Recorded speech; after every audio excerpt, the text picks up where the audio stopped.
سلام به همگی. امروز قرار کوفته داشته باشیم انشاءالله. این کوفته ها برای وسطش از مغز گردو و زرشک استفاده کردم و نکته مهم کوفته درست کردن اینه که خیلی باید ورز بدیم، جوری ورز بدیم که اصلا کوفته ها به قول مادر بزرگامون توی دست پخته بشه. برای موادش هم گوشت چرخ کرده که 2 الی 3 بار قشنگ چرخ شده، نصف گوسفندی نصف گوساله باشه بعد استفاده کنیم.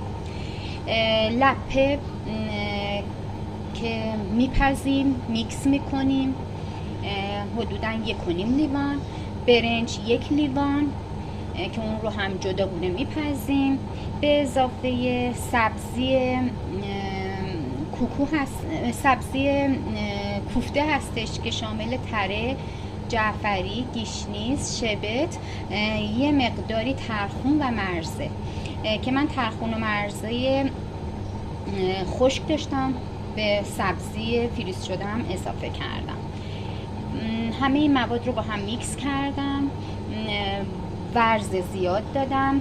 حواسمون باید باشه که روی کوفته ها ترک نداشته باشه، یعنی وقتی که گردش میکنیم حواسمون باشه که ترک روی کوفته ها وجود نداشته باشه. دستامون رو تر کنیم موقعی که داریم گرد میکنیم کوفته رو. و نکته دیگه این که سوسی که درست میکنیم، این سس شامل پیاز، رب گوجه و یه مقداری نمک و فلفل هستش و همچنین آب جوش.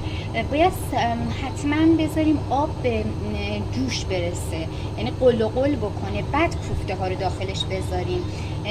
همین نکته باعث میشه که کوفته هامون وا نره. و یه نکته دیگه هم که خیلی مهمه اینه که درب قابلمه دیگه آب ما جوش اومد، سس ما جوش اومد، کوفته ها رو دونه دونه من اضافه میکنم. حواسمون باشه بعد از اینکه کوفته ها رو اضافه کردیم درب قابلمه رو نیمه باز بذاریم.